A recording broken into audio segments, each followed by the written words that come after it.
Good afternoon students, कैसे हैं आप सब। मैं साहिल रावत, आपका इंग्लिश मेंटोर, स्वागत करता हूं स्टूडेंट्स आपका आज की क्लास में। तो चलते हैं सीधा क्लास की तरफ। और लास्ट क्लास में जैसे कि हमने टाइगर किंग के क्वेश्चन एक्सप्लेनेशन को समझा था, और आज हम बच्चों उसके क्वेश्चन आंसर्स को देखेंगे। ठीक है,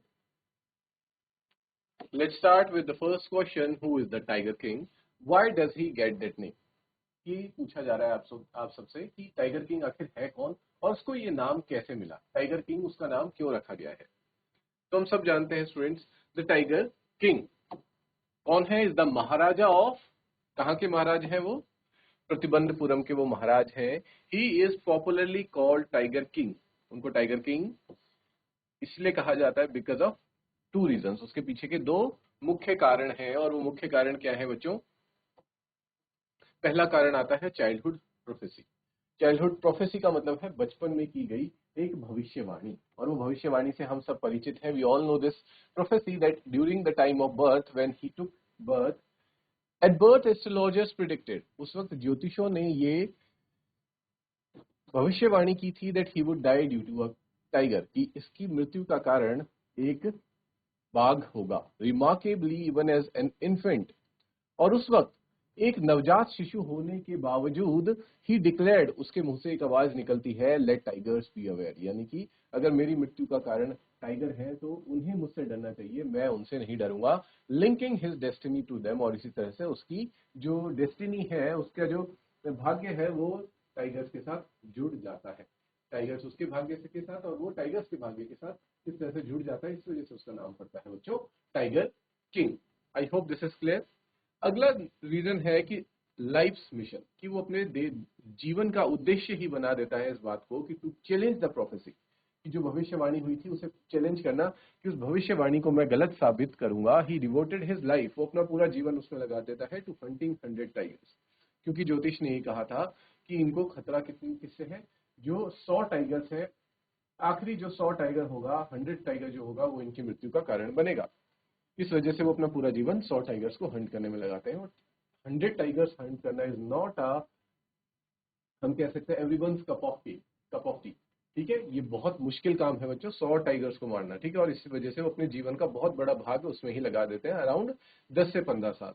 his obsession with killing tigers earn him the title tiger king, और वो इतना ज्यादा जुनून था उनके अंदर इन टाइगर्स को मारने का, जिस वजह से भी उनका नाम क्या पड़ जाता है, टाइगर किंग पड़ जाता है। तो ये दो मुख्य कारण है उनका नाम टाइगर किंग के रूप में फेमस होने के पीछे। I hope this is clear now. इसे नोट करेंगे इस क्वेश्चन को।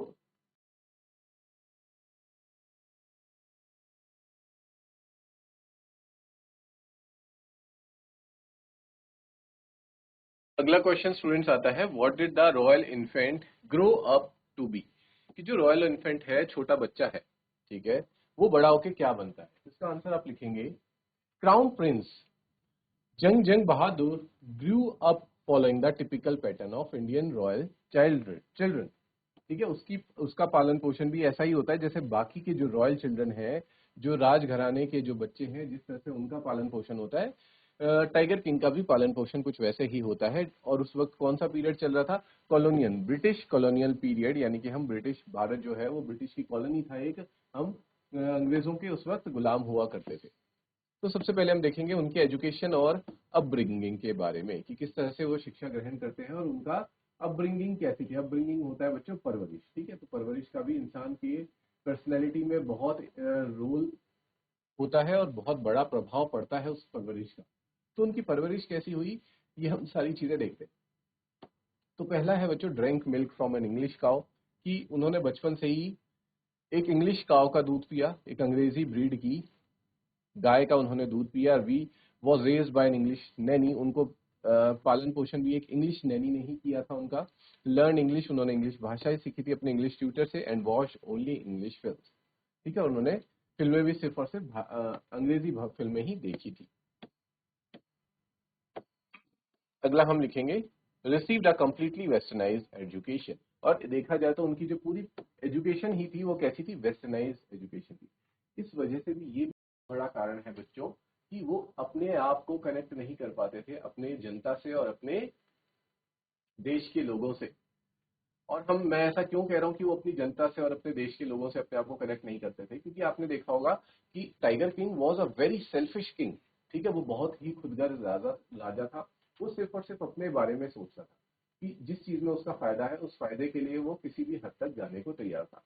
फॉर एग्जाम्पल, अगर उसने बचपन में ये प्रोफेसी सुनी भी थी कि उसकी मौत का कारण टाइगर्स बनेंगे, तो उसे क्या जरूरत थी इतने सारे टाइगर्स को मारने का। He could have accepted his destiny. वो अपनी डेस्टिनी को स्वीकार कर सकता था कि ठीक है, अगर मेरे भाग्य में यही लिखा है कि मुझे टाइगर से ही मरना है, तो मैं उसके लिए बेचारे 99 बेगुनाह टाइगर्स को क्यों मारूं, क्योंकि मेरी मृत्यु का कारण तो जो लास्ट 100 टाइगर होगा वही बनेगा।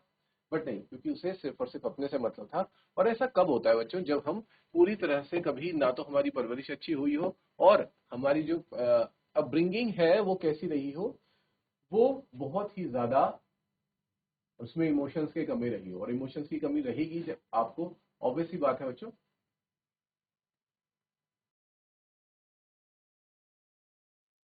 ना तो उन्होंने अपने यहाँ के जानवरों को समझा, अपनी वाइल्ड लाइफ को नहीं समझा। जो बच्चा शुरू से ही दूध भी एक बाहर की अगेन अगेन हम कह सकते हैं फॉरेन ब्रीड की काव का पी रहा है, तो फिर वो क्या अपने देश को समझेगा, देश की संस्कृति को समझेगा या देश के जानवरों को भी समझेगा।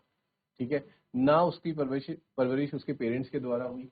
ठीक है, हम देख पा रहे हैं यहाँ पे एक इंग्लिश नैनी ने उसकी अपब्रिंगिंग की है, तो फिर जो उसका कल्चर होगा, जो उसकी टीचिंग्स होंगी, वो भी सारी वेस्टर्न ही रही होंगी। उन्होंने इंग्लिश फिल्में देखी, तो फिर अगर इंग्लिश फिल्में देखी हैं, इन फिल्मों से हम क्या सीखते हैं, कल्चर्स, ये सारी चीजें सीखते हैं, ट्रेडिशन सीखते हैं। तो उन्होंने यहाँ के ट्रेडिशन भी नहीं देखे हैं, तो यहाँ का उन्हें कुछ भी नहीं मालूम है।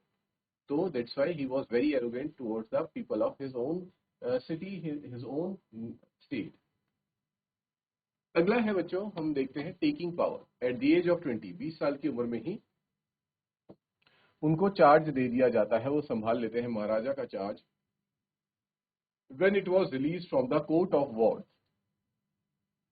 however, instead of focusing on governance, उसे क्या करना चाहिए था, उसका धर्म ये था कि वो दे अपने स्टेट को राज करे, वहां के लोगों के वेलफेयर के लिए काम करे, welfare of his people. He became completely obsessed with the astrologers prediction.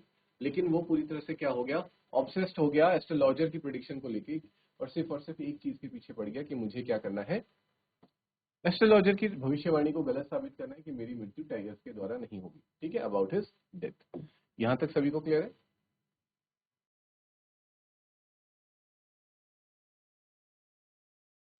Next आता है बच्चों transformation into the tiger king, कि उसके अंदर ये ट्रांसफॉर्मेशन कैसे होता है और वो कैसे एक टाइगर किंग बनता है। Rather being a responsible ruler, एक अच्छे, एक हम कह सकते हैं जिम्मेदारी निभाने वाले, एक कर्तव्य निभाने वाले रूलर की जगह, वो शासक की जगह वो क्या बन जाता है, वो अपना सारा समय और अपनी सारी एनर्जी लगा देता है टाइगर्स को हंट करने में, यानी अपने खुद के बेनिफिट में, अपनी मौत को के कारण को खत्म करने में। He made tigers hunting his primary occupation, और उसका खुद का जो मुख्य पेशा वो टाइगर हंटिंग ही बना देता है। वो ये भूल जाता है कि वो एक स्टेट का राजा भी है, उसे अपने स्टेट के भी काम देखने हैं, वहां के लोगों के साथ क्या हो रहा है वो सारी चीजें उसे देखनी है।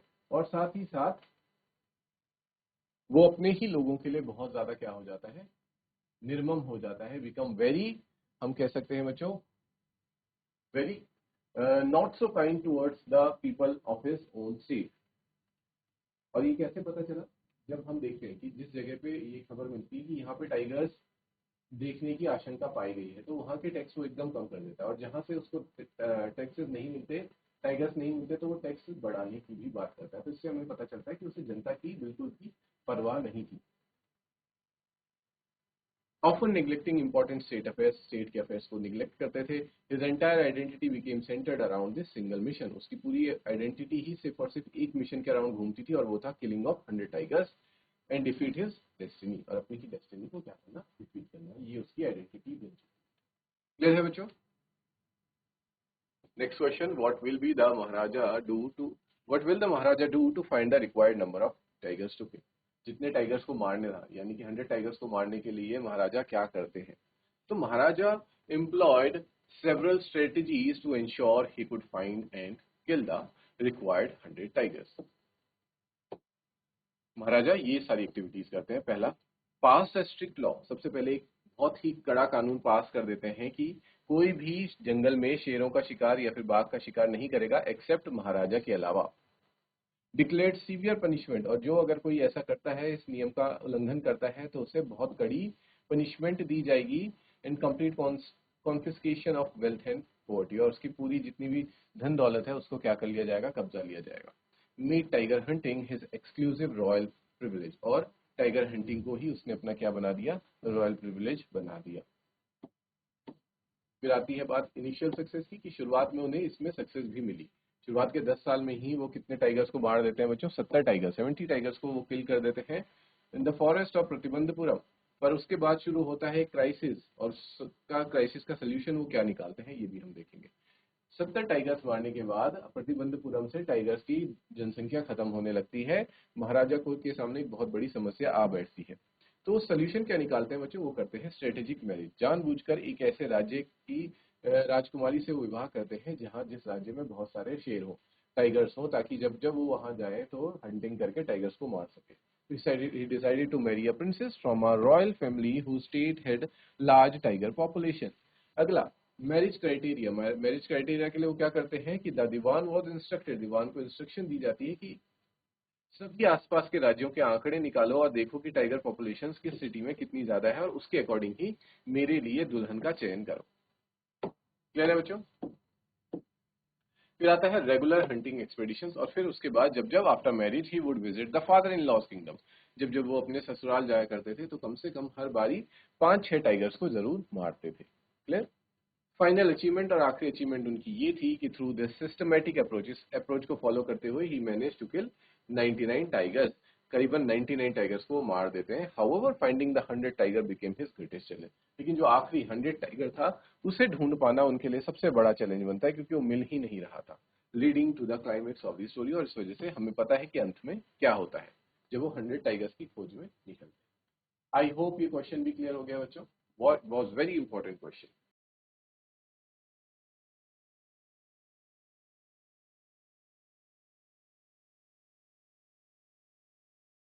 नेक्स्ट देखेंगे बच्चों, नेक्स्ट क्वेश्चन को। How will the Maharaja prepare himself for the 100th tiger, कि आखिरकार जो महाराजा है खुद को जो आखिरी 100 टाइगर है उसके लिए कैसे प्रिपेयर करते हैं, which was suppose to decide his fate, क्योंकि उसी आखिरी बाघ के पर निर्भर था उनका क्या पूरा का पूरा भविष्य, पूरा फेट, पूरी किस्मत। आंसर होगा the maharaja's preparation for the 100 tiger was marked by extreme anxiety, क्योंकि 99 टाइगर्स को तो बहुत ही ज्यादा मजे मजे से वो मारते हैं, लेकिन जब आखिरी टाइगर आता है, और वो क्योंकि रीजन क्या था, आखिरी टाइगर ही उनकी मृत्यु का कारण था, तो उसको वहां तक पहुंचने के लिए 99 को मारना था, जो उन्होंने मार दिए थे बहुत ही आराम से। लेकिन जो आखिरी टाइगर था जो उसको मारते वक्त वो बहुत ही ज्यादा एंजाइटी में थे, परेशान थे, विचलित थे, और डेस्परेट भी थे कि मैं कब जल्द से जल्द उसका भी खात्मा कर दूं, ताकि मैं हमेशा के लिए क्या हो जाऊं, सेफ हो जाऊं। बट वो तो गलत था बच्चों, क्योंकि कोई भी मरने से तो नहीं बच सकता है। तो ये सारी चीजें जो महाराज हैं वो बहुत गलत कर रहे थे। अब देखते हैं उनका मेंटल स्टेट उस वक्त कैसा था। तो he was consumed by the thought, कि उनके दिमाग में और कुछ भी नहीं चल रहा था, सिर्फ और सिर्फ 100 टाइगर को मारने के अलावा डे एंड नाइट उसी के बारे में वो सोचते थे। His anxiety reached fever pitch. उनकी जो एंजाइटी है बच्चों वो कहाँ तक पहुंच गई थी, एक फीवर पिच तक पहुंच गई थी। As this tiger would supposedly determine his fate, कि ये टाइगर उनका क्या बनाने वाला है, भाग्य निर्धारित करने वाला है। He remembered the chief astrologer's warning. उन्होंने जो वहाँ के मुख्य एस्ट्रोलॉजर थे उनकी वार्निंग पे भी क्या करा, नजरअंदाज किया। इवन आफ्टर किलिंग 99 टाइगर्स, अच्छा उन्हें याद थी उनकी क्या बोलते हैं वार्निंग बच्चों की, अगर आप 99 टाइगर्स भी मार देते हैं तो उससे काम नहीं चलेगा, बिकॉज जो खतरा है वो किससे है, should be aware of the 100, ये आखिरी टाइगर से ही आपको खतरा है। अब बात करते हैं चैलेंज की, तो किस तरह से एक चैलेंज था उनके सामने। तो चैलेंजेस ये आए बच्चों कि tigers had become extinct even in his father in law's, कि पहले भी टाइगर खत्म हुए थे प्रतिबंधपुरम में, तो उन्होंने क्या कर लिया था, मैरिज कर ली थी, और जिस वजह से वो अपने फादर इन लॉ के यहाँ पे टाइगर्स को मार सकते थे। लेकिन अब फादर इन लॉ के यहाँ पे भी बच्चों टाइगर सारे एक्सटिंक्ट हो गए थे, और यही सबसे बड़ा उनके सामने चैलेंज आया। Finding even one more tiger seemed impossible, एक टाइगर भी ढूंढ पाना क्या हो गया था, एकदम इम्पॉसिबल हो गया था। द सिचुएशन वॉज डिस्क्राइब्ड, उस सिचुएशन को, उस परिस्थिति को ऐसे डिस्क्राइब किया गया है कि easier to find tiger's milk, कि आप एक टाइगर का, एक बाघ का दूध आपको मिल सकता है, लेकिन एक टाइगर रियल टाइगर या फिर जिंदा टाइगर आपको मिलना मुश्किल। ठीक है बच्चों, क्लियर है। इसके बाद आता है डेस्परेट मेजर, कि वो इस हबड़ा तबड़ी में क्या करते हैं उस 100 टाइगर को मारने के लिए। जैसे ही एक खबर आती है कि news came that sheep were disappearing from a hill side village, कि एक विलेज से भेड़ें और बकरियां गायब हो रही हैं, तो वो क्या करते हैं, immediately announce 3 year tax exemption, कि इस खुशी में वहां का जो टैक्स है वो ही माफ कर देते हैं 3 साल तक के लिए। Set out for the hunt, और शिकार के लिए निकल जाते हैं। Refuse to leave the forest until the tiger was found, और मना कर देते हैं कि जब तक वो टाइगर को ढूंढ नहीं लेते वो जंगल से बाहर नहीं आएंगे, बल्कि वहीं पे रहा करेंगे, वहीं पे अपना टेंट वगैरह लगा के रहेंगे अपने सैनिकों के साथ। His fury and obstinacy increased alarmingly as days passed without finding the tiger. और धीरे धीरे दिन जाते रहे, आगे बढ़ते जा रहे थे और टाइगर नहीं मिल रहा था। एडमिनिस्ट्रेटिव कॉन्सिक्वेंसेज, फिर एडमिनिस्ट्रेटिव में क्या अंतर आया? In his rage and desperation, अपने गुस्से में उन्होंने कई सारे ऑफिसर्स को नौकरी से निकाल दिया। दीवान को ये ऑर्डर कर दिया गया कि लैंड टैक्स को क्या कर दो, डबल कर दो। और फिर उससे दीवान को ये खतरा हो कि इससे लोग मेरे खिलाफ हो जाएंगे, डिसकंटेंट हो जाएंगे और मेरी नौकरी भी चली जाएगी। इस वजह से दीवान क्या करता है, उसको देखेंगे बच्चों हम क्लाइमेक्स में, ठीक है। दीवान ये करता है, fearing catastrophic consequences secretly arrange for an old tiger, एक बूढ़ा सा टाइगर लेकर के आता है, वो भी कहाँ से, किसी एक पार्क से, मद्रास के किसी पार्क से एक बूढ़े टाइगर को लाके वहां जंगल में छोड़ देता है। और जिस वजह से where the Maharaja believed he had killed the 100 tiger, जब उसे वो टाइगर दिखता है, महाराजा उसे शूट करता है। और क्योंकि वो एक बूढ़ा टाइगर था, उसे गोली नहीं लगती, लेकिन उस गोली की आवाज ही वो बेहोश होकर गिर जाता है। महाराजा को लगता है कि उनके द्वारा वो टाइगर मारा गया, but actually fail to do so, लेकिन वो आखिर में फेल हो चुके थे, क्योंकि उनकी गोली से वो नहीं मरता, बाद में सैनिक जाके उसे मारते हैं। तो ये सब था बच्चों कि देखो इस अपनी डेस्परेशन में और एंगर में क्या क्या चीजें करते हैं। इस क्वेश्चन को भी नोट करेंगे।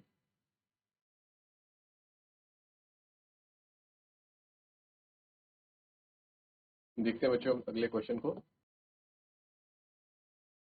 What will now happen to the astrologer, कि अब एस्ट्रोलॉजर का क्या होगा? Do you think the prophecy was indisputably disproved, कि क्या आपको लगता है कि जो एस्ट्रोलॉजर ने भविष्यवाणी की थी वो एकदम झुठला दी गई है? तो हम देखते हैं बच्चों fate of the astrologer. The chief astrologer had already died, क्योंकि हमने देखा था, आप याद करो उसमें लिखा था लेट एस्ट्रोलॉजर, तो इससे हमें पता चलता है कि जो एस्ट्रोलॉजर है उसकी मृत्यु पहले ही हो चुकी है, before the Maharaja completed his mission of killing 100 tigers. इससे पहले कि महाराज अपने इस मिशन को कंप्लीट कर पाते 100 टाइगर्स को किल करने का, इससे पहले ही जो चीफ एस्ट्रोलॉजर है उसकी मृत्यु हो जाती है। Therefore, the never witness whether his prediction came true or not, इसलिए उसे कभी पता ही नहीं चल पाया कि उसकी प्रिडिक्शन कभी सही हुई होगी या फिर गलत। लेकिन हम इतना जानते हैं कि जो एस्ट्रोलॉजर है वो अपनी बात को लेकर बहुत ज्यादा श्योर था कि उसकी प्रिडिक्शन कभी गलत नहीं हो सकती, क्योंकि वो कहता है इस बात को कि अगर मेरी प्रिडिक्शन गलत हो जाती है तो मेरा कोई फायदा नहीं होगा इतनी सारी एस्ट्रोलॉजी की किताबें पढ़ने का, उनको मैं जलाकर राख कर दूंगा। द प्रोफेसी डिस्प्रूव्ड और फुलफिल्ड, क्या भविष्यवाणी सही साबित हुई या फिर गलत? तो इसका आंसर हम लिखेंगे प्रोफेसी वॉज नॉट डिस्प्रूव्ड, कि जो प्रोफेसी है वो गलत साबित कैसे हो सकती है। रदर इट वॉज फुलफिल, बल्कि ये तो फुलफिल हो गई इन अ हाईली आयरॉनिक मैनर, और बहुत ही व्यंग्यात्मक तरीके से वो फुलफिल होती है। अब देखो फुलफिल होने के पीछे के कारण समझेंगे।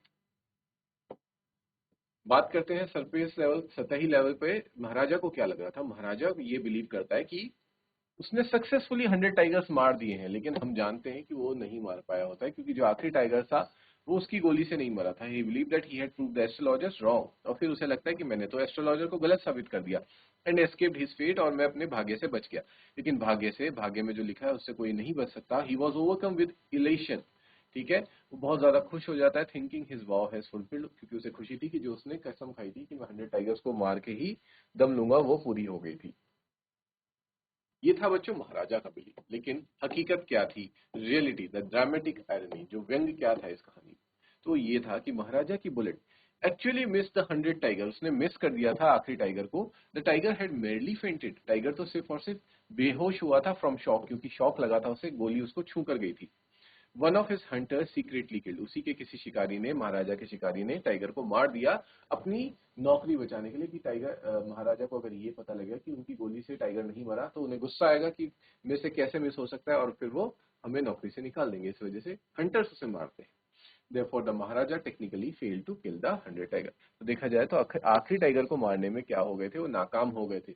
और इसी वजह से फिर हमें पता है कि बाद में महाराजा की मृत्यु कैसी होती है, एक वुडन टाइगर की वजह से, क्योंकि उनसे जो 100 टाइगर था वो नहीं मरा, ठीक है। भले ही वो मरा, लेकिन उसको मारने वाले टाइगर वो नहीं थे,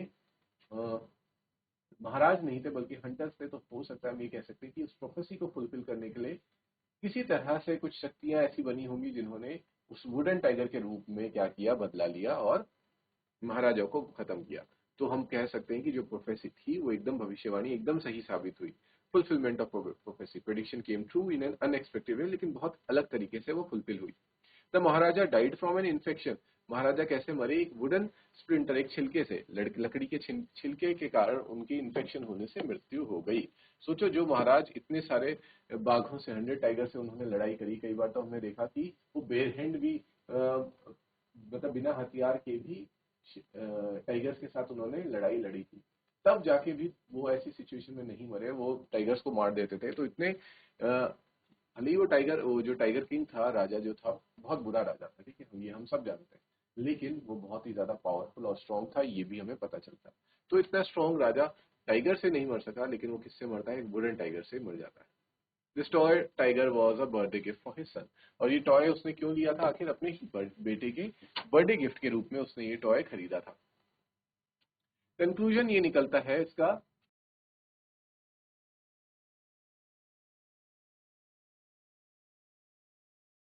कंक्लूजन ये निकला कि ये प्रोफेसी फुलफिल हो जाती है, और 99 टाइगर्स तो सच में महाराजा द्वारा मारे गए, लेकिन आखिरी टाइगर्स उसके द्वारा नहीं मारा गया, और इस वजह से वो अपनी डेस्टिनी से बच नहीं सका और उसकी मृत्यु हो गई। तो स्टूडेंट्स, आज की क्लास को हम यहीं पे एंड करेंगे। क्वेश्चन आंसर कुछ और भी रहते हैं जिन्हें हम नेक्स्ट क्लास में डिस्कस करेंगे। Till then, take care, have a good day and thank you.